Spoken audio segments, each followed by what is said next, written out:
Hey, shout out to Black America. I'm really impressed by this boycott, and I wanted to contribute a bit to the conversation in that I feel like I know a lot of it is being motivated by a sense of frustration, obviously, and anger.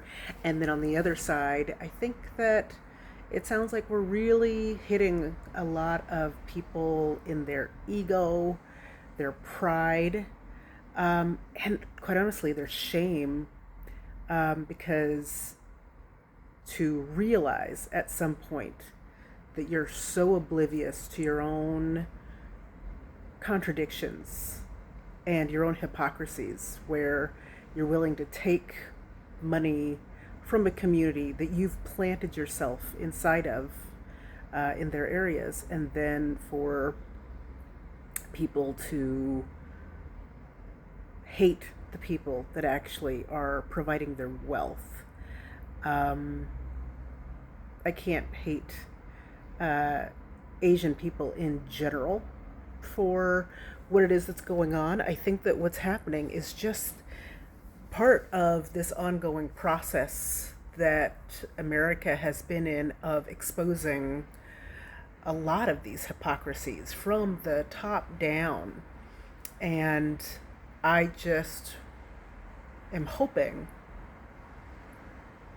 that it doesn't get to a point where it does become some kind of a, race battle driven by anger, where the people at the top get to just watch people fight it out amongst themselves and let that be their race war, because then they win.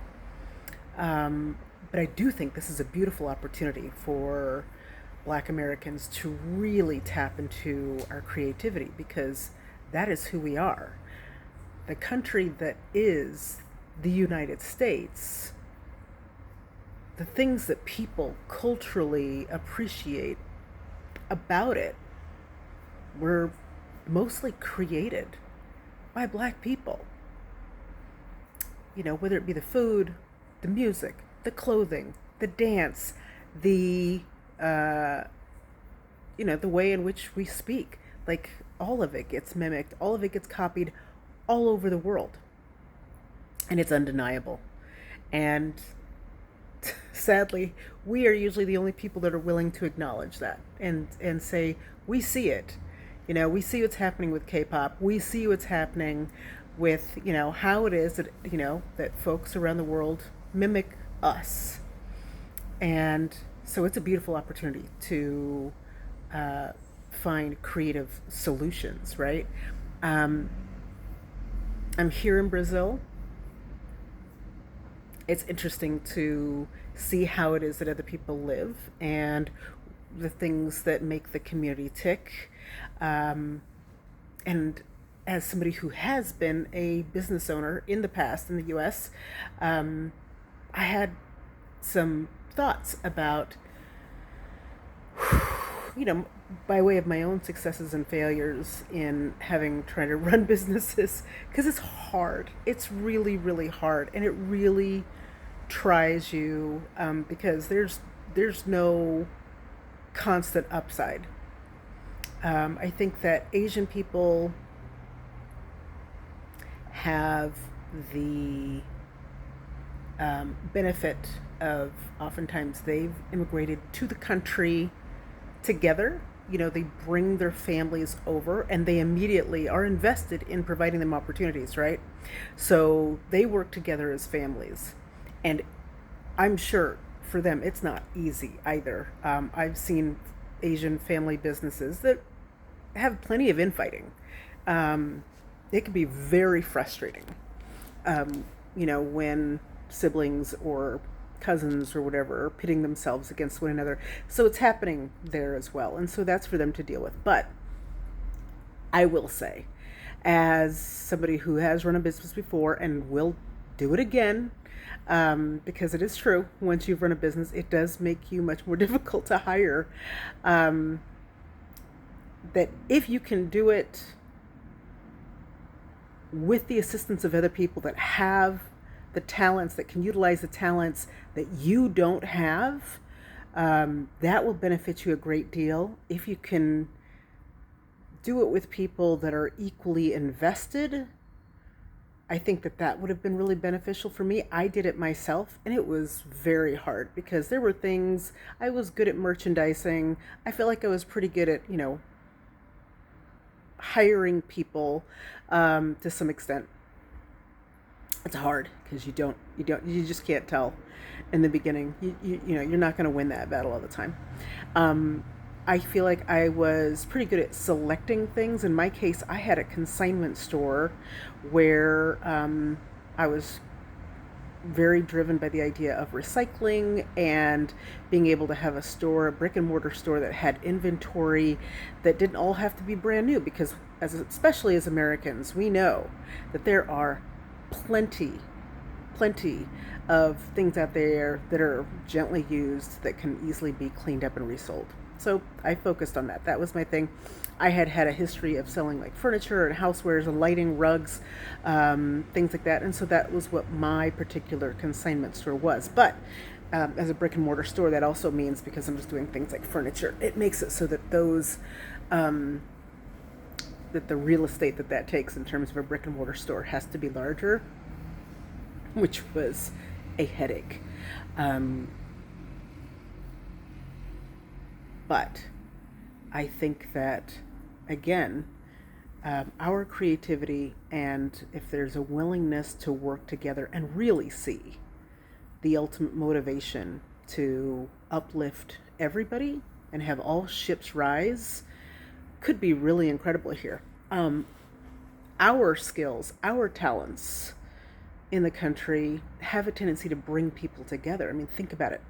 Food, music, fashion, dancing, those things usually bring people together to appreciate them together. And we look at the people that are sitting at the top right now trying to take over the damn world because they're in tech. Well, what does tech do? It lets us see each other out there in the world, and we're sitting back as individuals. It's a powerful tool, and it's a fantastic tool. And as Black people, I think that it's a means for us to obviously network and find ways to bring ourselves together. We saw this a lot during the election, where groups of, POC were getting together and collaborating their voices, and combining their mission. And I think that doing that in the business world will be equally beneficial, to be able to combine, like maybe you've got a barber shop, that merges with somebody who does shoe shines, and, maybe you're taking on a strip mall where, there can be some side-by-side businesses. These are all things that take time. I know that for me, I worked with Mercy Corps to put together my business plan. When I was doing my business plan, some of these Asian businesses are not going to make it, and there will be spaces to be filled. It doesn't necessarily mean that all of the business have to be brick and mortar, obviously. And if you have to start your business at home, then of course then you're going to use social media as your means of marketing, and some people are really, really good at that. If you're not good at that, then it'd be great to work with somebody who, shares in the benefits of the business and the profits of the business, to be able to do all of that for you and to bring those people in. Of course, we've got sites like Fiverr and things like that. I was able to benefit from, there was a program in Oregon called WorkSource Oregon, and I don't know if it exists anymore. I know because a lot of federal funding has gone away for things. But it was one where, as an employer, I could hire people through WorkSource, which was run by the federal government, by the state, I think state and local government, and they actually paid, if I recall correctly, it was like 30% of their wages that they paid in order for me to have hired these people that were trying to get themselves back into the workforce. And it could be like young mothers that were trying to get back out and work, things like that. And sometimes it was a hit, and sometimes it was an absolute flop of a miss. And that's how it was. It's hard having to train people just for it to not work, but that's always the case, and that's always the risk. But I think that to be able to try to merge businesses, and especially if we can be the ones that get people, find ways to bring people back together, starting with this exact movement, starting with the fact that we're trying to come together to find ways to benefit ourselves, our families, our community, and really make it a community effort. I think that, we're such an individualistic society in America, and we really operate and think that way, but I don't think that will help us as much in the business world, because we need to be able to trust and lean on other people, and to be able to use our discretion, use our discernment to determine who were really going to be the people that are going to benefit us, and how we can benefit them, because we've got to be able to give back to the people that help us, to be able to definitely have some legal documents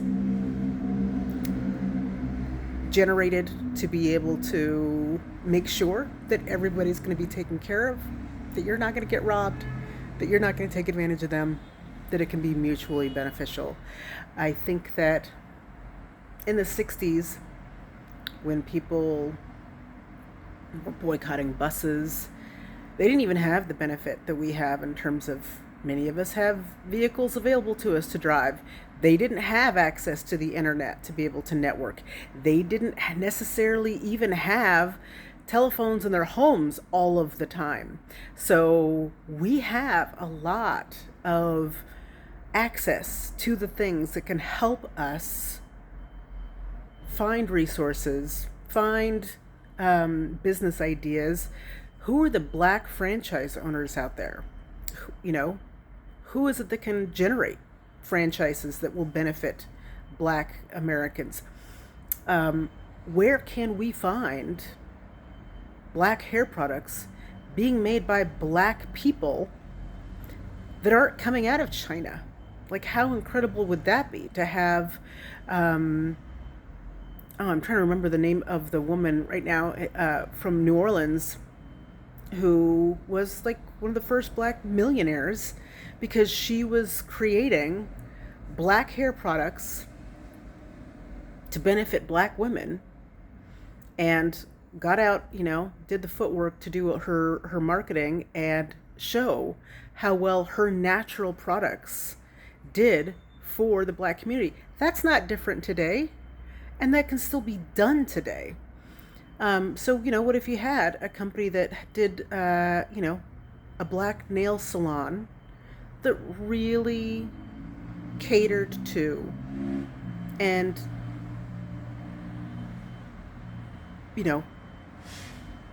made Black people feel really good to be in that salon, to listen to their music, to watch videos, to watch movies that uplift them. Anytime I went into an Asian nail salon,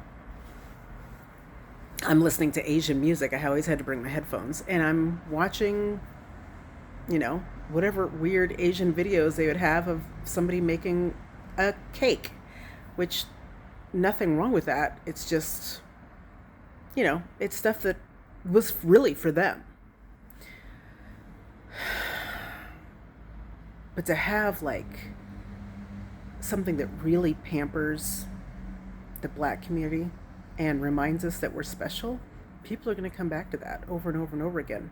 To be able to have maybe a couple doors down, because of course nail salons can create a lot of smells, but maybe a couple doors down there's a wine bar that delivers to the nail salon, and you can, order a glass of wine, and they bring over a tray of wine or a bottle of wine, and you and your friends get to sit there and have somebody pour you wine and hors d'oeuvres while you're getting your nails done. Like, how beautiful would that be? And how memorable of an experience would that be that people would be like, yeah, I'm down for doing that. Let's do that every 6 weeks on Thursdays.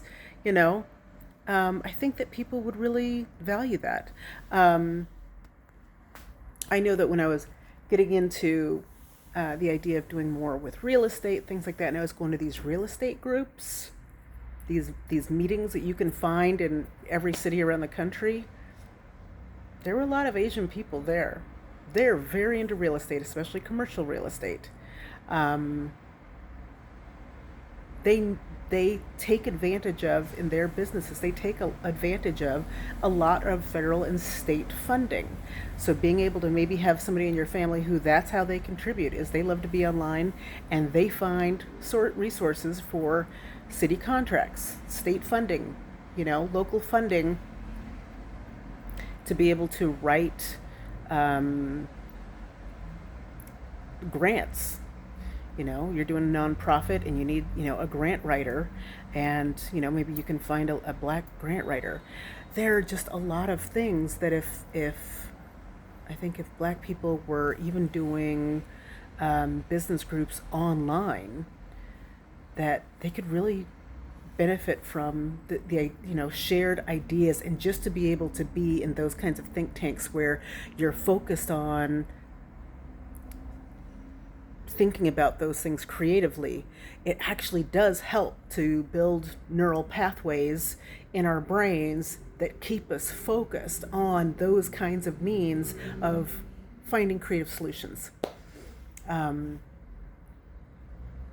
I think it's really valuable. I think it can continue to be really, really powerful. I think that's going to frustrate a lot of the people that really are in power. For the most part, the Asian community aren't the people in power, but they want to align themselves with the people in power. And that's for them to work through. I don't think we need to have a ton of anger and hostility towards them. They're working through their shit. And just like everybody else, they've got plenty of it, and a lot of them were clearly in denial about how it is that the way that their brains were thinking about how they were going to profit in American society was potentially hurting other people. And so some people have some stuff to work through. We all do. But if we can learn from, how did they get that business started? Where did they find monies for that? How did they build that up and manage to be able to make it profitable, and then put our own creative twist on it? Because that's what we do. That's who we are. If you do decide you're thinking about maybe a consignment store, I will say, from my own experience, start a little bit smaller than what you think you might need. Of course, being able to put some of it online. I would have every morning, I had one employee who would go through and repost things on Marketplace and be able to take the photographs that I had taken the night before and start uploading them to be able to create new ads. And I would write the ads when I came in. And to be able to figure out what it is that kind of is your own specialty. Like, there could be a consignment store for just about anything, right? It could be records. It could be, I did have records in my store, so I know it works. I had one guy who, that was so his thing, was going through and finding vintage records, that he would bring crates of records to me about every 6 weeks. And so I always had fresh inventory of these records coming in. He liked all kinds of stuff. So he would bring me wacky stuff. He'd bring me cool stuff, lots of vintage records. He did really, really well on consigning his records. When I started the consignment business, I, was reading books on people that had, there was actually a couple books on starting a consignment store. And so I kind of used their methods until I developed my own. And your audience will teach you what it is that they want. I was working at a showroom at the time, but it was when a lot of layoffs were happening. Business had been down for a while, and they were kind of going down the list of people based on when they had been hired. So I knew that my number was coming up. they actually managed to skip me, which actually created a lot of resentment and frustration for me because I'm like, I want to get this store opened. But I spent a year, every time I would be on my lunch breaks, I would go to thrift stores and things like that to find things that were of quality, maybe kind of thematic, to be able to start the inventory myself. And I just kind of started the inventory in my basement for a year, cleaning things up, maybe painting frames or whatever, like doing little things, because people don't want to buy projects. They want to buy things that are ready to take home, and to put into their home. So careful with that. I would actually, when upholstered items would come in, I would have them cleaned. I had a contract with a professional upholstery cleaner, and he would come, every few weeks when I'd get new pieces in, and I would have them professionally cleaned. Of course, I would add that fee on to the price of the item, but the fact that people appreciated that so much that they'd be like, this thing just got professionally cleaned. I'd show the cleaning company tag and the date that it was cleaned on the ticket for the item. It was really of high value, and it was really out of the ordinary. It was going above and beyond what some of the local consignment stores are doing. You do have to bring in your own inventory in order to continue to make profit, but you'll find people that will specialize and do these things for your store. The other thing that was really, really beneficial for me was I actually had a book at the counter of things that people were coming in and asking for. And I had people that maybe they were only working part-time, and that became their mission. They would come in or they would call and they would find out what was on the list. What was it that people were looking for? And they would go out and be scouring, Marketplace or Craigslist or whatever, to be able to find those items, bring them into my store, put them on consignment. And then not only did I have the items that people were looking for, but I would have, then I would put it in the book. I would keep it separately. The names and the phone number, the contact for the people that were looking for those items, so that when they showed up, I could contact them and say, hey, are you still looking for this? I happen to have a red leather sofa in store right now. Here are the dimensions. Let me know if it works for you because it's beautiful, and send them a picture. Boom. The item is sold, within 2 days of it arriving. Fantastic. There were definitely ways in which I was able to work the system to profit the store more. Although, again, furniture was my thing, and it was a hard thing. Jewelry did really, really well. Had clothing been, I've never been a fashionista, so I don't give a damn about, high-end clothing. I'm not going to carry a Chanel bag ever. Just not my thing. But if that's your thing, it would do really, really well, obviously, in the Black community, because, a lot of people, of color really prioritize that. And so if you're going to do consigned handbags and jewelry, amazing. Again, it keeps us from, giving our money to Jeff Bezos. It keeps us from continuing to buy things from China. It's like, if they're already made in China, so be it. One of the things that's really, really surprised me here is when I'm walking around in, department stores, looking at cookware, housewares, things like that here in Brazil. Almost everything is made in Brazil. It blows my mind. I've never seen anything like it. I mean, I'll see periodically something that's made in China, something that's made in Vietnam, but I would say probably 2/3 of the merchandise that I'm finding here in Brazil is made in Brazil.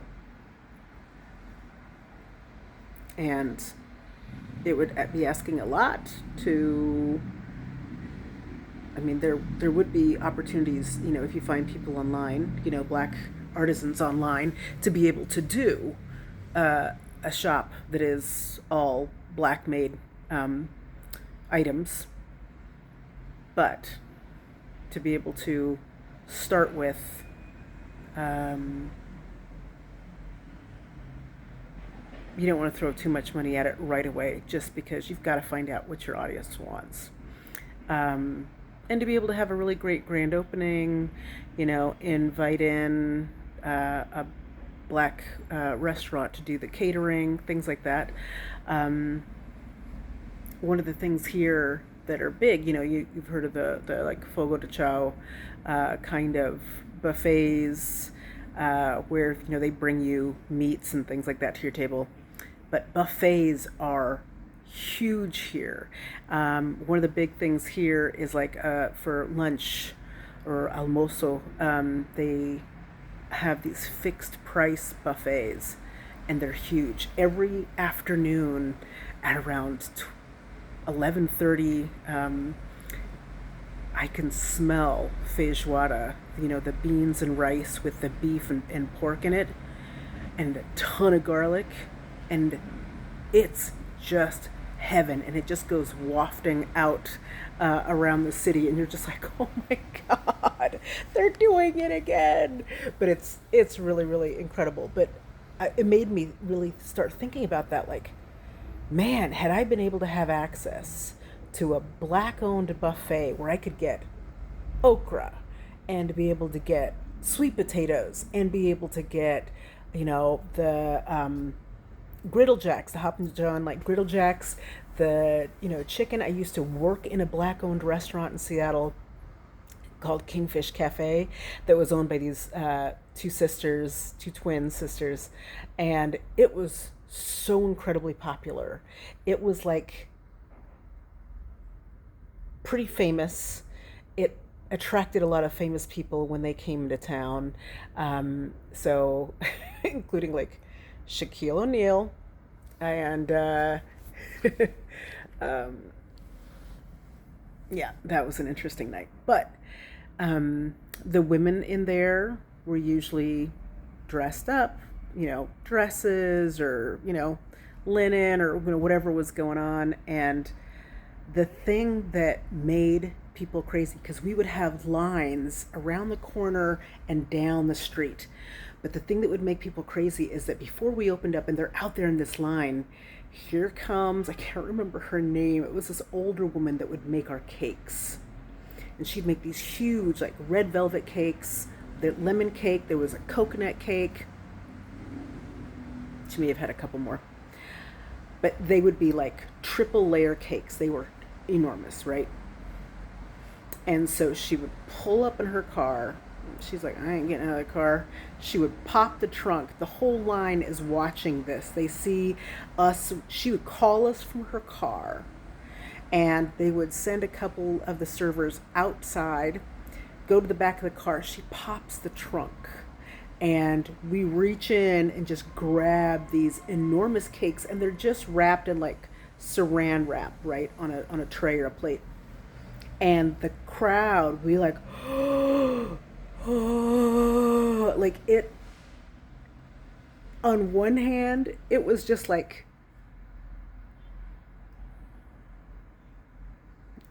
just the way it was handled, just like she was just kind of like, I'm not getting out.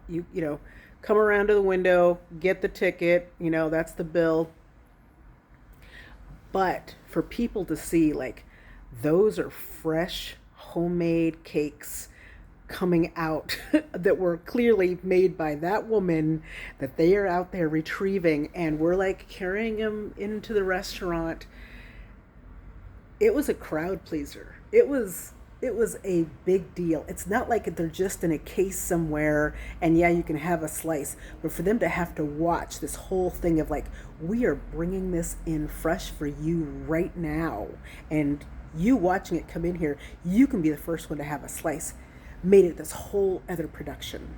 It's little things like that. She was putting on a show at a restaurant where you're not expecting to see a show. And, of course, everybody's curious because all of a sudden these, like, really beautifully dressed women are walking out before the stores open, specifically to this car. She had like an old Cadillac or something like that. And she just like reaches out the window, hands us the receipt, and we go retrieve, cake after cake after cake. That alone sold those cakes. That alone, But it's little things like that. It's the way that we can make something a visual performance. It's like we were modeling cakes. It was it was hilarious to me because it really was something so simple. It wasn't really performative, but at the same time, it really created a visual that people were thinking about throughout the meal. Some people, after we had this reputation for these incredible cakes that were all very fresh, same day fresh. um, some people would just come in, just at the end of the night, they're like, I just want that dessert. Do you have any pieces of coconut cake and red velvet cake left? Yes, we do. Of course we do. We've got a ton of it. So yeah, it was things like that. And then our chef would lay out these trays on the counter that were just the simplest thing on the planet. It was just sliced roasted vegetables. It was zucchini, and it was tomato, and it was red onion, and it was carrot, and it was potato. And they were just like beautifully sliced. They were in these rows. They were on the counter. They were all glazed with olive oil and sprinkled with herbs. They smelled fabulous. They looked beautiful. It was artistic. It was simple. And that was part of our vegetarian meals. But it was things like that it was this kind of performative, but very, very simplistic, which was the theme of the restaurant. It was taking recipes from their family and modifying them.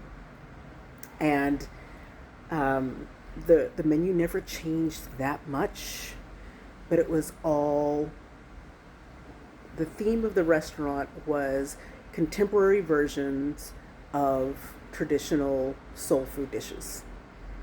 And it was a huge hit because of the way it was done. They had like these huge black and white photographs that were framed on the walls of their family throughout, from like the 30s and 40s.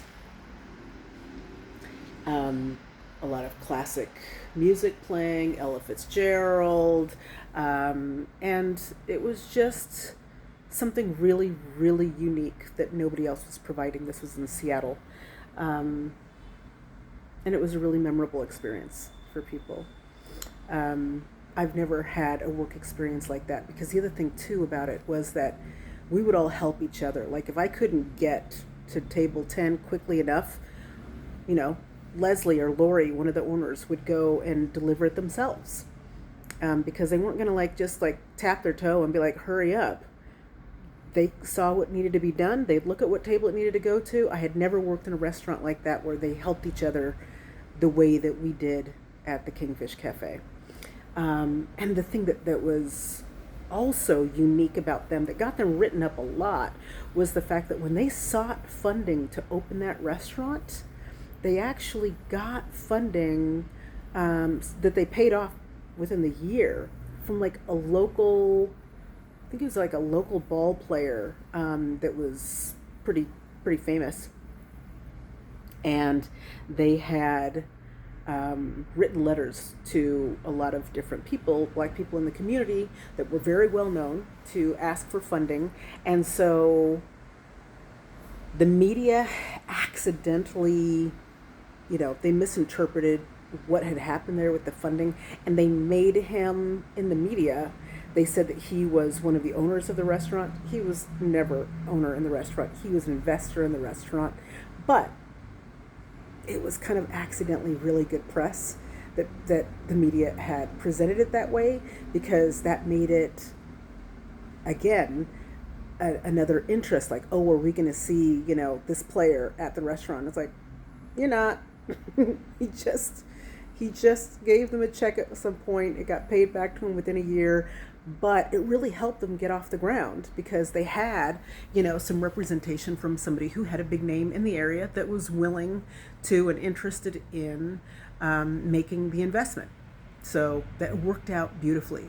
Their mother did the recipe for the biscuits that we were really famous for.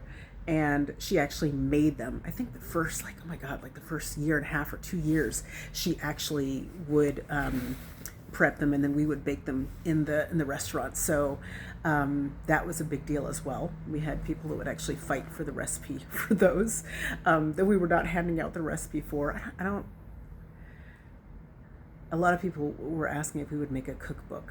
I can't remember if Leslie ever got around to making that after I left, but nonetheless, it was a really, really powerful experience. It is the most powerful experience I had ever had in my work life, was working in a Black business. It was not perfect.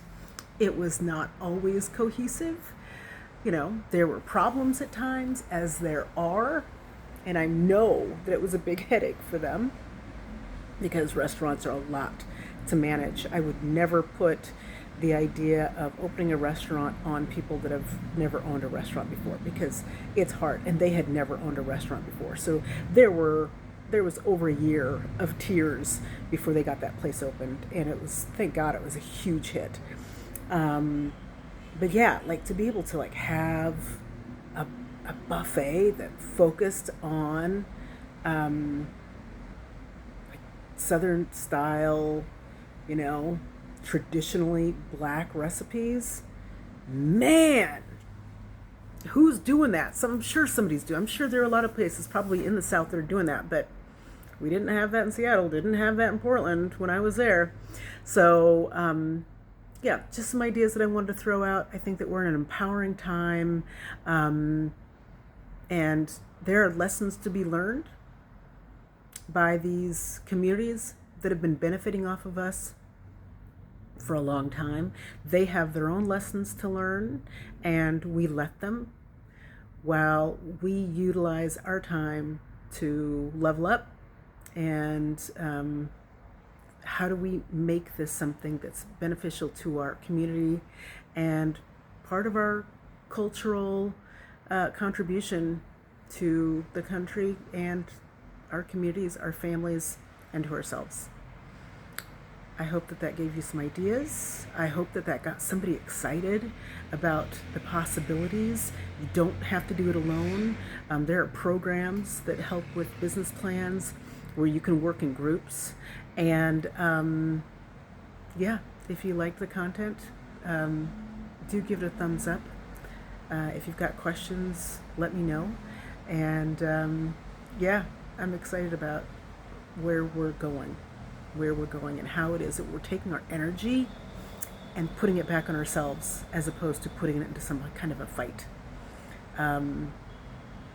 Because we have a lot of tools that weren't available in the 60s, you know, when they had to do it. So, and I'm sure that our ancestors are applauding us as well. So, good job, Black America.